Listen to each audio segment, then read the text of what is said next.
Olá pessoas, aqui é o professor Charles de Filosofia, mais uma vez com vocês para trabalharmos a filosofia básica do sexto ano.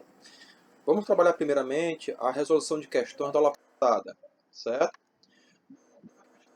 Nós tivemos a ideia de perguntar como era o panorama histórico e social do período do surgimento da filosofia.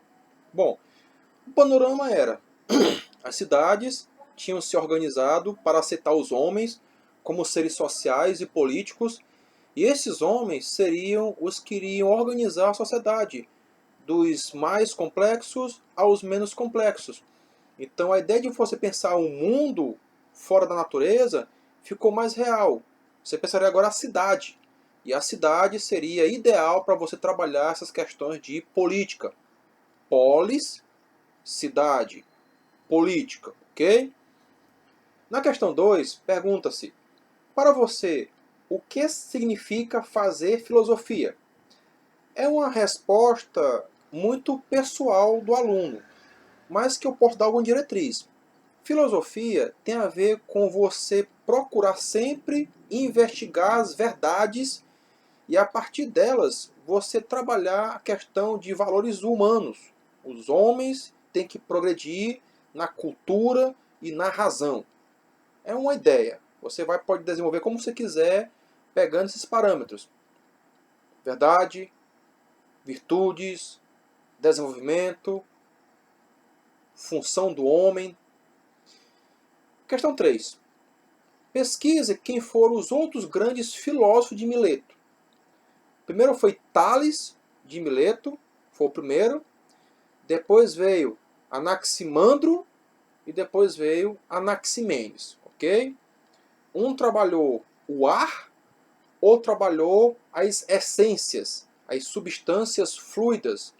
Dizem até que Anaximenes trabalhou a primeira ideia de filosofia metafísica.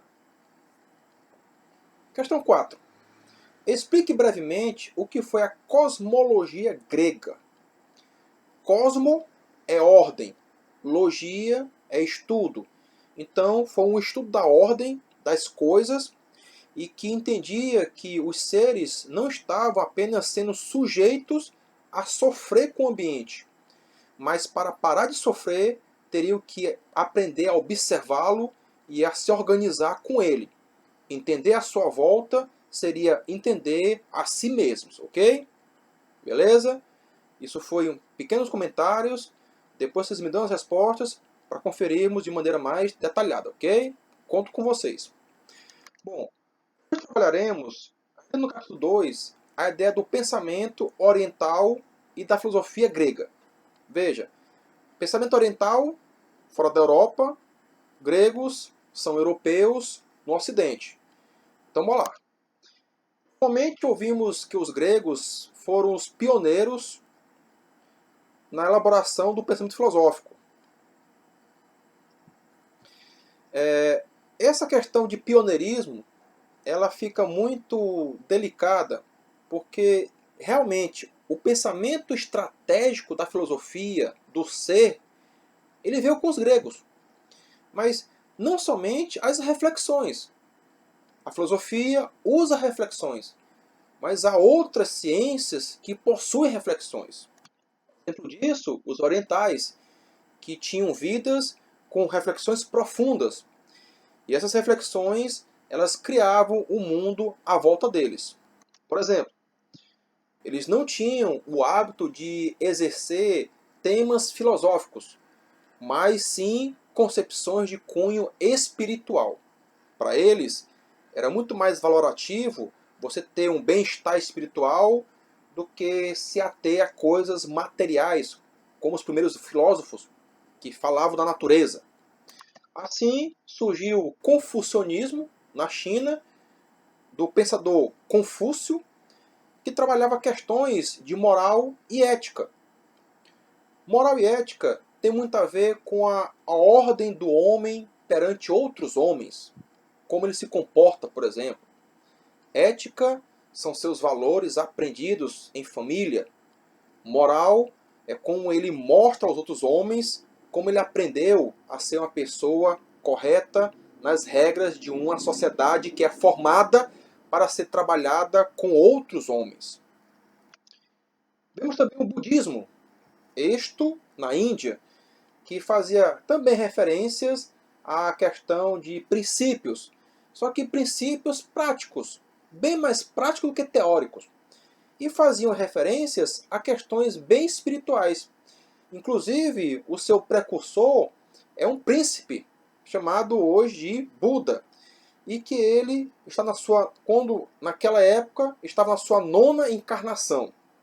Então ele tinha uma premissa de reencarnar, coisa que nós do Ocidente não temos. Temos a questão da ressurreição, não é isso? Bom, temos que na China, entre 551 a.C. e 479 a.C., se é China, falamos de confucionismo. Nós temos aqui algumas características. Dentre elas, é um sistema ético, não religioso. Veja, moral e ética tem mais a ver com a conduta civil do que com os preceitos religiosos. Mesmo assim, o homem educado é o homem que se mantém também regido pelas questões também de corpo e espírito. Mente, corpo e espírito. Então isso é um pré-requisito. A religião ela vinha depois dessa questão de ética. A postura era a primeira blindagem do homem. A promoção da justiça era muito quista, muito observada. Você tinha que tudo que era feito para trabalhar a questão de fundamento de vida tinha a ver com a justiça. E que isso dava para as pessoas que trabalhavam o confucionismo uma ideia de mundo ideal. Tudo que é ideal é praticamente inalcançável, porque é uma ideia, não é material. Poderia ser alcançado se todos tivéssemos uma unidade. Mas somos muito diversos, muito diferentes, então trabalhamos questões muito particulares. Veja, se cada família pensa de modo diferente a outras famílias, o que diria sociedades que têm milhões de adeptos com um pensamento que pode ser também ético e moral? Uma ética pode ser julgada como pertinente ou não. O que é pertinente? É válida, ela ainda faz sentido, ok? São os princípios humanos, que tem a ver com a cortesia, com as virtudes, a bondade, a lealdade e o caráter. Existe, hoje em dia, uma diferenciação entre o cara ser bom caráter e mau caráter. Nesse ponto eu concordo com o Confúcio. Não existe tipos de caráteres. Ou você tem caráter íntegro, porque ele pertence, ele compõe, ou você não tem. Você é alheio a isso, você é fora dessa realidade moral e social, ok? Bom, aí vamos para a Índia.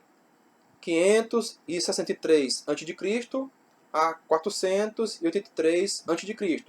Perceba que temos aí países com relações próximas de território e também de épocas onde ocorreram seus movimentos, como no caso agora é o budismo. Um sistema ético e filosófico.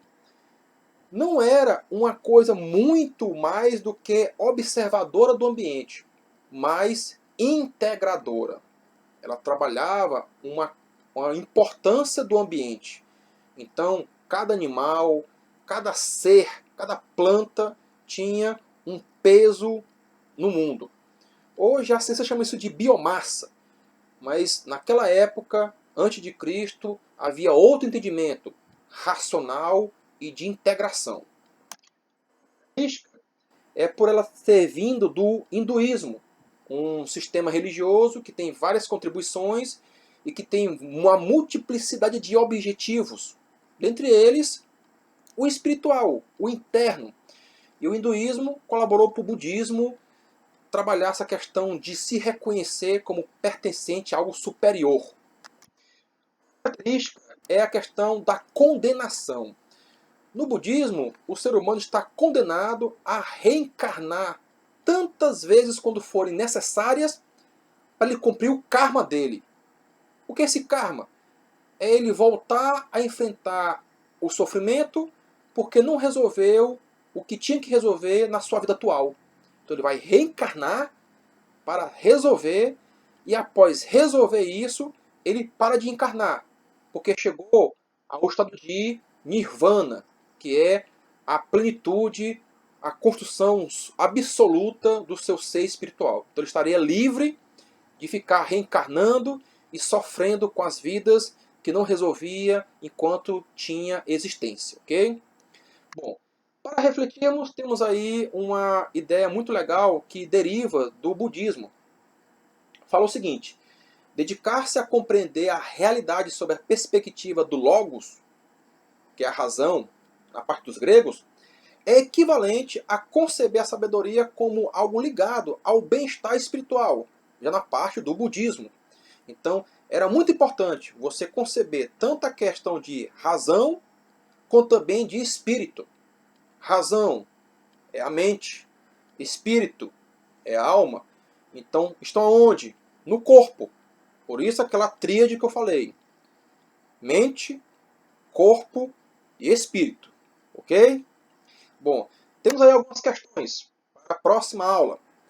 Como é possível criar condições para que a felicidade aconteça? É uma reflexão confucionista. 2. Como identificar os sentimentos que possam minar a felicidade, ou seja, privar você de ser feliz? É uma questão budista. 3. Como devemos agir para atingir o equilíbrio da mente? Uma outra questão confucionista. A ética moral, livro Homem de Preocupações. E a quarta questão, por que mudamos? Outra questão budista, que você trabalha o reconhecimento, e quando você se reconhece, é como se você amadurecesse, você muda a sua postura, o seu pensar, o seu agir, o seu praticar. Então, fique com Deus e até a próxima aula, viu? Tchau, tudo de bom.